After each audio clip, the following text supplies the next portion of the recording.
I'm Jen Taylor Skinner, and this is the Electorette. A really important and timely book will be released this week. It's titled A Field Guide to White Supremacy. And today's guest, professor and author Dr. Kathleen Belew, joins me to discuss her new book. A Field Guide to White Supremacy is a collection of essays written by some of the most important voices, writers, scholars, and journalists, and it connects the dots showing how incidents of racial violence, xenophobia, anti-Semitism, sexual violence are all related. In my conversation with Belew, we discuss her essay titled, There Are No Lone Wolves, the White Power Movement at War. And she does a deep dive into what white supremacy is and what it isn't, and how it differs from white nationalism and white power movements. She also talks about how a failure to connect individual acts of violence and failing to see their commonalities keeps us from adequately addressing the overarching problem of white supremacist violence.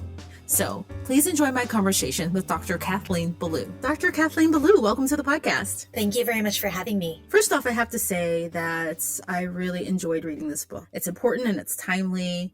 And the collection, it pulls together this incredible cast of talents. You know, the brain power in here is just amazing. You've got, writers and journalists and activists and academics. Rebecca Solnit wrote an essay on rape culture and domestic violence. Jamelle Bouie has one on an incredible essay, actually, on lynching and the racial terrorism associated with that. And there's one by Roderick Ferguson on homophobia and the Pulse nightclub shooting. And then Judith Butler wrote one on anti-Semitism. I mean, it really is an incredible collection. Where did the idea for this book come from? When did you have the original idea? So the idea came from my colleague Ramon Gutierrez, who was trying to put together a conference about different kinds of threads shaping discourse, violence, and inequality in the United States. So we brought together a number of scholars who worked on nativism, immigration, anti-immigration, hate crimes, and more. And then some people who are interested, as I am, in the white power movement and kind of militant right.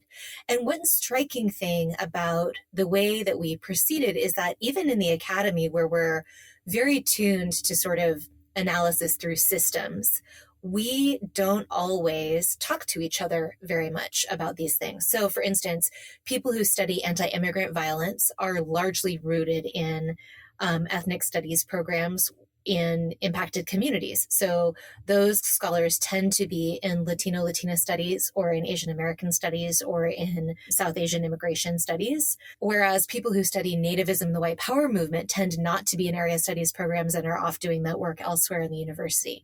So we began by wanting to bring together the academic threads of the discussion. And that impulse collided with something that I noticed doing press for my first book, Bring the War Home, which is about white power activists, which is that journalists who are covering these things also don't have much of a primer on these topics and don't have much context for reporting on these events. So that was my next question. If you think that the lack of connectedness that you saw in academia spills over into like the public discourse and in the media, and is that a problem? Absolutely it is. So for instance, I at one point just picked up the Associated Press style book, which I remember, having on hand when I worked for my college newspaper a million years ago as sort of the decisive piece of information about how we ought to think about and refer to complex topics. And I noticed right away that although the AP style book has very detailed entries about Islamic terrorism, it has hardly anything about white power terrorism. And this is in a moment when the DHS and FBI have decided that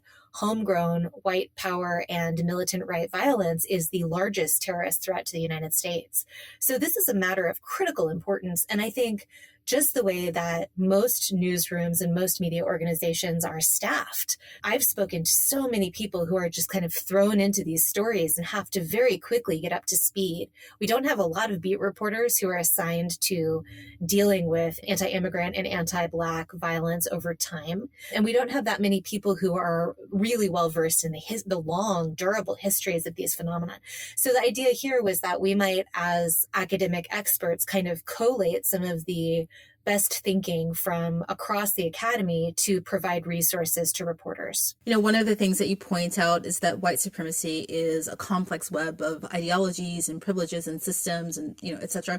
But you also point out that there's a difference between white nationalism and white power and even racism. So what is white supremacy specifically? What's the correct definition? And how is it not white power and how is it not white nationalism? So most academics understand white supremacy as something bigger than just individual belief. And that is to say that we think of white supremacy as a complex web of histories, beliefs, and systems of power that continue to produce and perpetuate racial inequality, even if individual belief in racism is not present. So one example of this might be the maternal death rate in the United States, which is far higher for African American women than it is for white women. And that is not because every doctor in our nation is racist, far from it. It's because we have all kinds of different systems of inequality that contribute to that kind of an outcome. You can see similar differences across incarceration rates, education rates, wealth gaps. It goes on and on like this. And in some cases, white supremacy does refer to overt racism. There are quite a number of people in our nation who believe that white people are superior to others. And then among that group, there is a small subset that believes that not only are white people superior, but that we must use racial violence in order to perpetuate the degree of power and also to protect the white birth rate so that white people remain in control of a homeland or a nation or even the world. And that little violent subset of overt racists is what I would think of as the white power movement. Now, white power as an ideology, of course, changes over time. So one of the things that's happening now is that we have a kind of white nationalism proper that is located in our policymaking, in the halls of power, that I think is distinct from sort of on the ground, on the streets, white power organizing, which is much more paramilitary in nature, much more secretive, and much more overtly violent. But I think that those two wings of thinking have come together in some really problematic ways in the Trump years. And certainly we saw that on January 6th. No, you're right. It is really complicated. And I'm curious as to, going back to my last question about newsrooms and journalists, how should they be staffed to cover this correctly, given that it is so complex? I'm having never worked in a newsroom, I think I'm the wrong person to sort of make resource recommendations. But I do think that, as with any sort of long-term threat to the American body politic that is interested in deception, this is going to take some investment and some education to get the kind of reporting that we need in order to confront the threat. So this is a movement that has, since the early 1980s, the white power movement has been interested in deliberately obscuring itself as a social movement, trying to put forward a fiction of lone wolf actors in order to distract us from the very real social movement that has coordinated violence. It's been responsible for enormous mass casualty events like the Oklahoma City bombing that I think most people still don't understand. I mean, Oklahoma is the largest deliberate mass casualty event in the United States between Pearl Harbor and 9/11. And I think many people still think of it as the work of one or a few people, when in fact it is the work of a social movement that is still with us and is still taking anti-democratic action today. So I think that, journalism is one part of a social response that would be required to adequately confront a movement like that. It's not the only one, and I certainly don't mean to say that journalists are responsible for the situation we find ourselves in, or even that the structure of media is responsible. I think white power is a movement that has been with us for so long because it's been able to monopolize on many different kinds of failures and misunderstandings, ranging from law enforcement resource allocation to the way that the laws are written, to jury bias, to journalistic portrayal, to, will at the top when we're talking about public policy making. And I think that right now, the good news is that people have focused on this as a problem and as a threat. And I think that what journalists must do is figure out how to tell stories about this that shine light instead of confuse the issue. No, and that brings us to your essay, which is titled, "There Are No Lone Wolves, the White Power Movement at War." And in that essay, you point out that the lone wolf narrative, it relies on a failure of storytelling, right? Storytelling that connects the dots for these events, right? Like, for instance, Dylann Roof, when he murdered 9 people in the Charleston church massacre, or Tmothy McVeigh in the Oklahoma City bombing. How are these not lone wolf crimes, right? How are they connected to a larger framework? Yeah, so one example of this, and I'll just say first that I think the reason this happens is that when we have a mass shooting with ideological meaning, it's very common that we all hurry into breaking news mode. And that's not just reporters. I mean, we all do that. Consumers of these stories do the same thing. So it's very common to get a story that is highly specific and highly informed by local context. And that's not bad. But what it means is that we get stories about the Charleston shooting as an act of anti-Black violence, the El Paso shooting as an act of anti-Latino or anti-immigrant violence, the Christchurch shooting as anti-Muslim or Islamophobic violence, and the Pittsburgh synagogue shooting as anti-Semitic violence. And they are anti-Semitic and anti-immigrant and anti-Black and Islamophobic acts, right? But they are also all white power violence. They are committed by people who share an ideology, share aspects of armament, of selection of target, of the way they phrase a manifesto, and are all part of a connected ideology and a connected social movement. And that filling in of the connections between the events, I think, is the really difficult part to do in real time without a historical archive, without the benefit of hindsight that I and my fellow contributors enjoy in this volume. And I think this is where the history and the sociology and the legal studies can really round out what journalists are able to do in the moment. But there's kind of a circular motion to the way that we talk about these things, right? Because like you mentioned, so, newsrooms will go into breaking news mode, right? And that informs the public discourse and how we talk about these things in the public, right? Amongst, voters and constituents. And then that informs possibly, the policy. Is that a correct way of looking at this? Absolutely. And I think also there is a moment of public attention that can be called upon to make real changes to policy, but often that moment goes by so quickly that even people who are in favor of doing something about this have moved on by the time we get information about the ideological underpinnings of a mass violent event. Are there other movements that communicate these things better? Like I'm thinking about the progression of reproductive justice and how we now talk about that, publicly, and how the media talks about that. I mean, they seem to have gotten the main tenets of what is reproductive justice or what reproductive rights are in a way that they haven't quite understood this. That's an interesting question. I mean, one of the ways of thinking about this is that we can't see all of it happening in real time.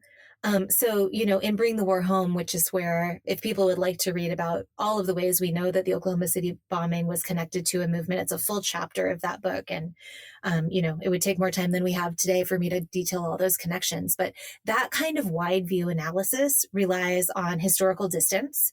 It relies on a big archival footprint of declassified information and people leaving the movement and talking about their experiences, court cases, record keeping, all kinds of measures that are not just what people say they're doing, which is sort of the limit of a lot of present day analysis, be it sociological or journalistic, but also how their actions match what they say they're doing over time. And I think that this is one of the places where the discipline of history just has something to offer that others don't have, which is that we can do that long, wide view analysis and see the way that this ideology has propelled people over the long term. And I think that that shines light on how it's working today. So, I mean, one way to think about this in real time is you can be a fantastic beat reporter assigned to, say, the Proud Boys. You can cover every Proud Boys action. You can follow everything the group says, and you're still looking at one shard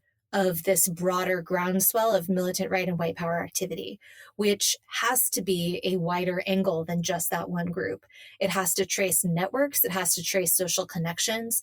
It has to understand transnational movement of people and ideas. And then it also has to understand the relationship, and this is always quite complex to articulate, between public-facing groups like Proud Boys and underground groups like Adam Waffen and the Base, and individual-driven leaderless actions like the ones we've just been talking about that result in mass violence. All of those are part of one big swell of activity. They're different parts, but if you were going to have a beat, that's the beat, not one of these pieces. And I'm very sympathetic to how hard it is to cover all of that at once.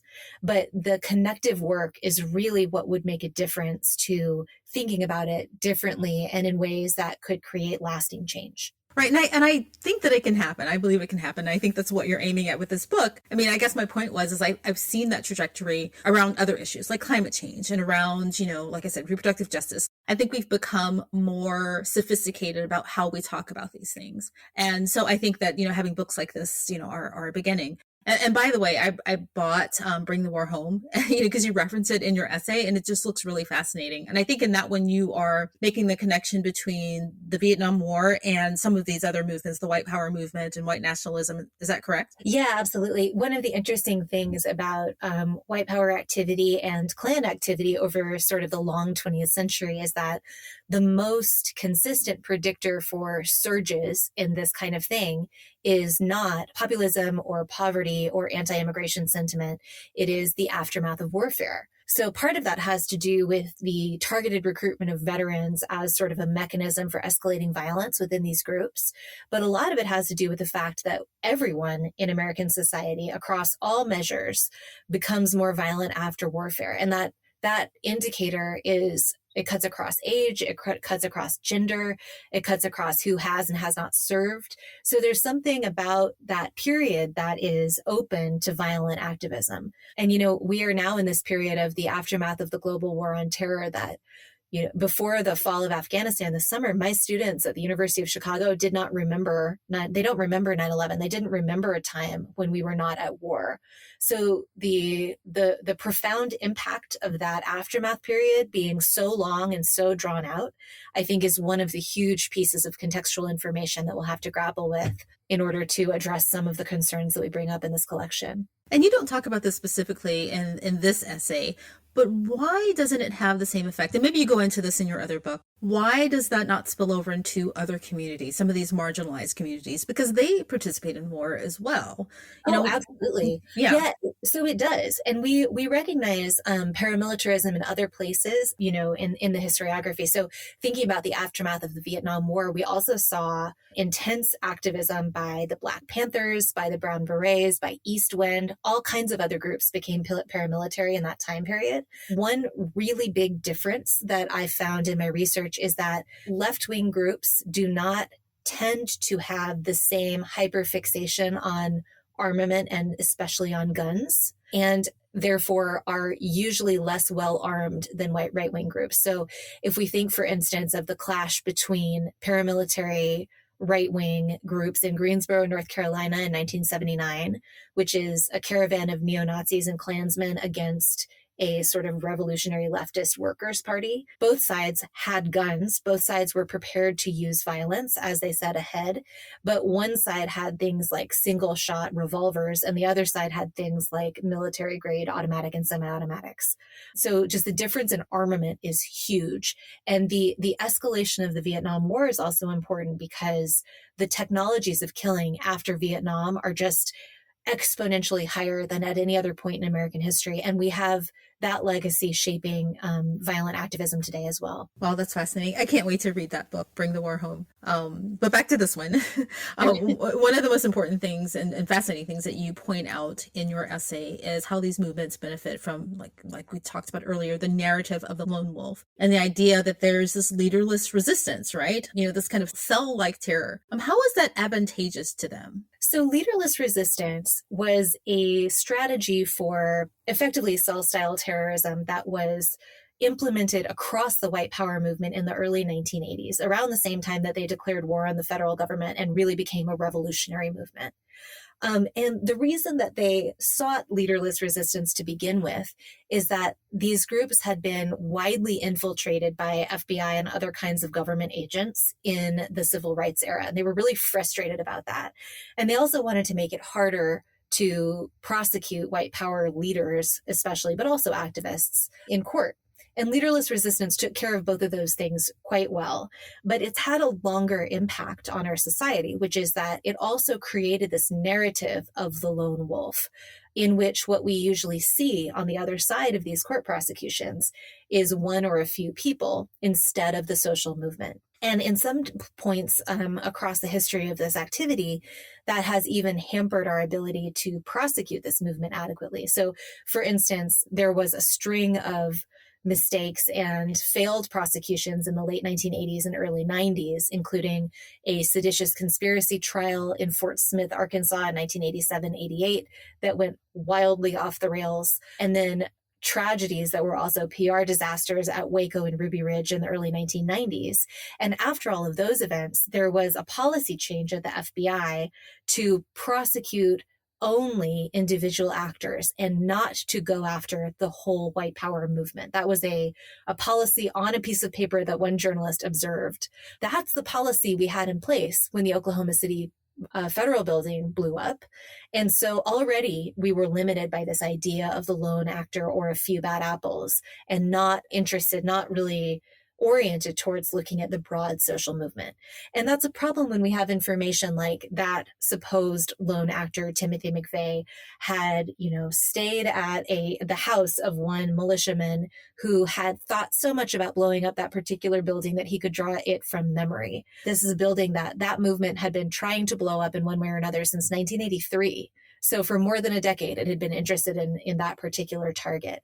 The date of the bombing was not only on the anniversary of the Waco siege, but also on the planned execution date of an activist from a group called the Covenant, the Sword, and the Arm of the Lord, who had been involved in trying to blow up that particular building. So we know that there was a broader story to tell, but the way that was narrated, prosecuted, and after McVeigh's death, his execution, we really have this durable myth of the Oklahoma City bombing as sort of like one disaffected or maybe a few disaffected radicals. And that becomes really important for things like January 6th, when people are still claiming that this is, we have narratives about January 6th already, not just, oh, it was a normal tourist visit, but like that myth of this is not who we are, that myth of this came out of nowhere, we know better than that from the recent history. So this volume is interested in really correcting some of those misunderstandings. So you mentioned that there was an FBI policy change that, they could only, I think it was they could only prosecute one person or go after one person and not an entire organization. Why was that made? So there were a number of embarrassing failures for the Department of Justice in the late 80s and early 1990s.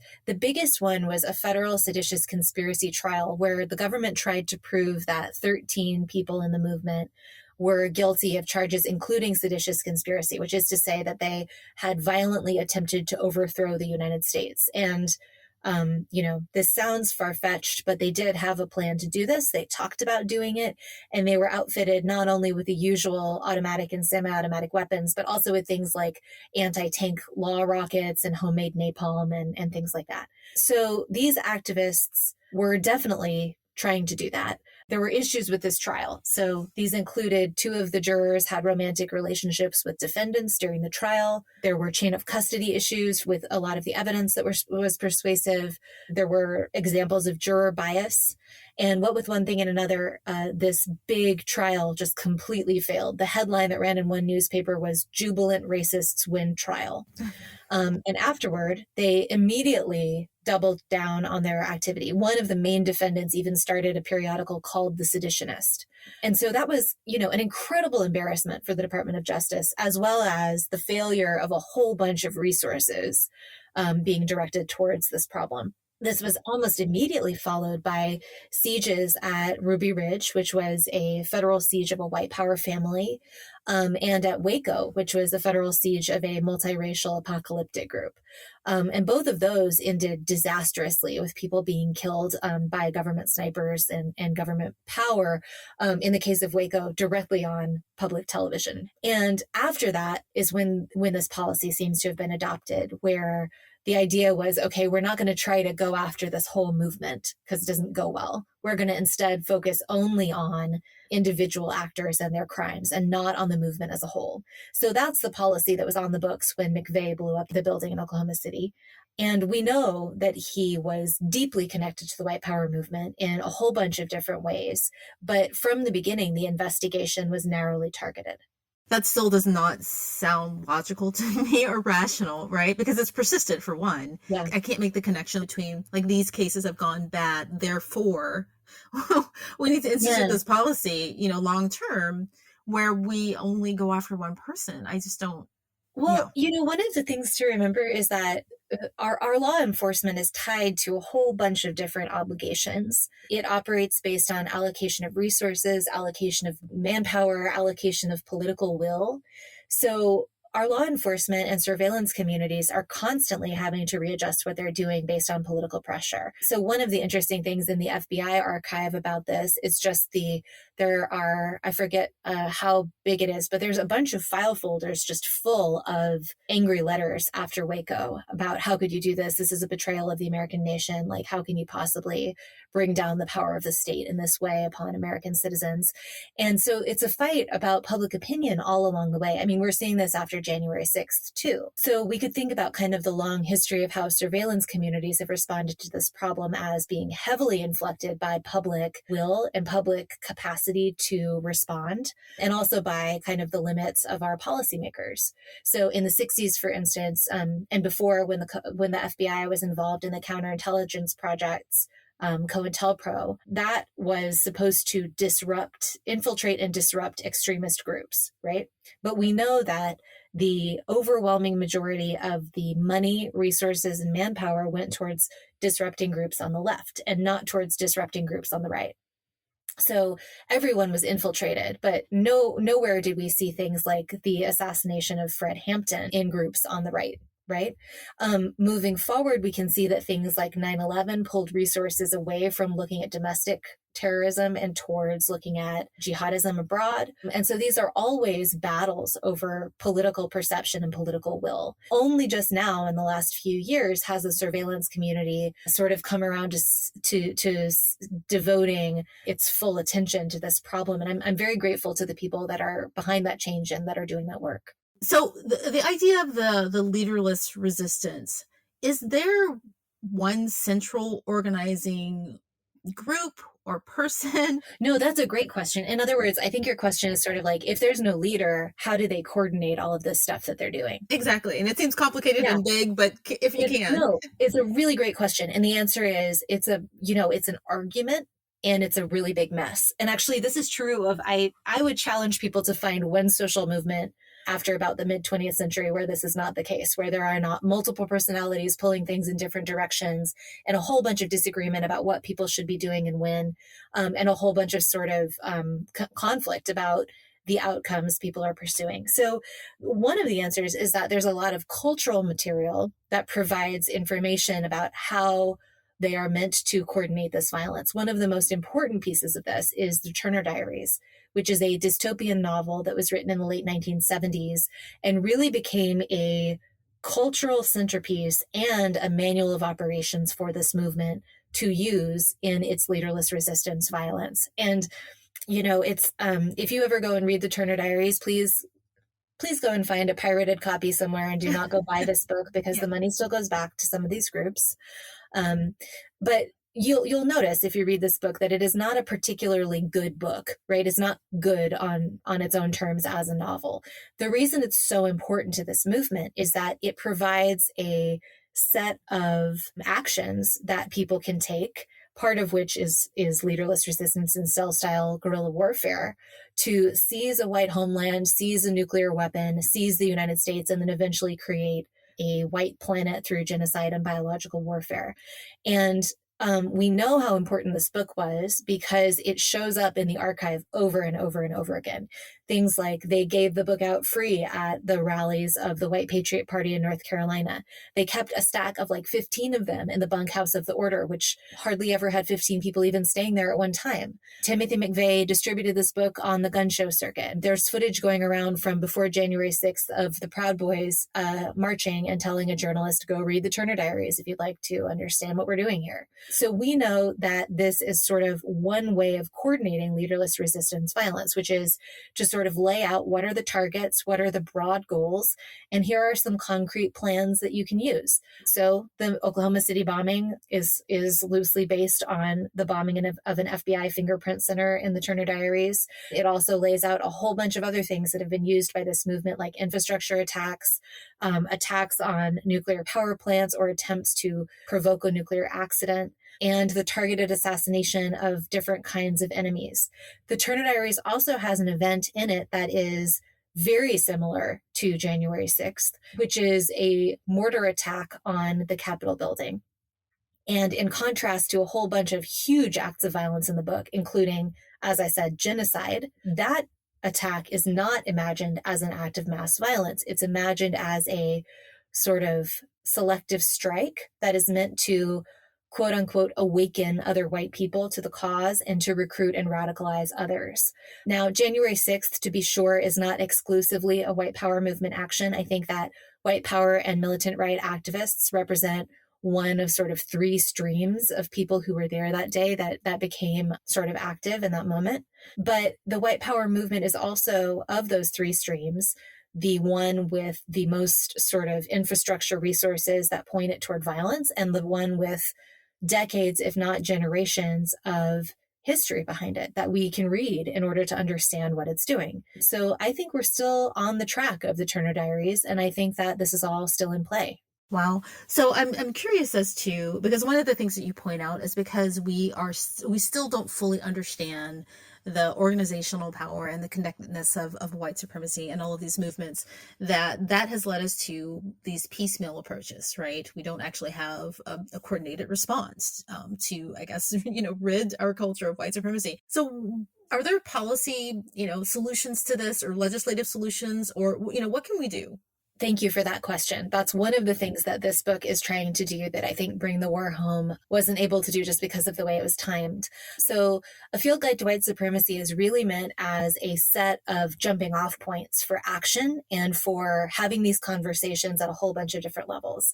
So for instance, one of the things that I've been talking about a lot with people who are consulting is the problem of monitoring for selective white power recruitment in the armed forces and also in police departments. This book really helps us get at one of the embedded problems in resolving that issue, which is that, I live in Chicago. It's really clear from watching the coverage of improper use of force against communities of color in Chicago that one of the problems is that police who have had a conviction for improper use of force can simply move down the road to another police department because there's no record-keeping mechanism for tracking that behavior. That's one of the ways that we know that there's no record-keeping mechanism for tracking white power targeted recruitment within police departments either.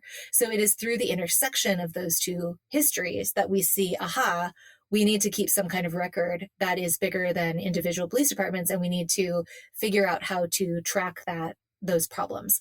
So within this volume, we have, you can look at my essay and then read it alongside work by Keeanga-Yamahtta Taylor, who has written about kind of the systematic devaluation of Black communities, alongside the work of Joseph Darda, who has written about the Blue Lives Matter movements, racial politics, alongside other essays that sort of flesh this out. And the idea is that we can see all of these stories interlocking, and that people can come to this book as a starting point for going to read more.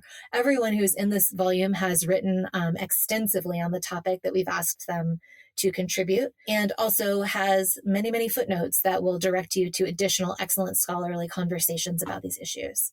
No, thank you for mentioning that, because I was actually going to ask you about and mention that essay by Joseph Darda, The Whiteness, I think it's titled The Whiteness of Blue Lives, Race in American Policing, or Race in America Policing. And he goes into detail about the police, the Protect and Serve Act, which is basically the Blue Lives Matter bill. And that's just a really fascinating essay and chapter in this book. So, listeners, when they pick up this book, definitely make sure not to skip over this one.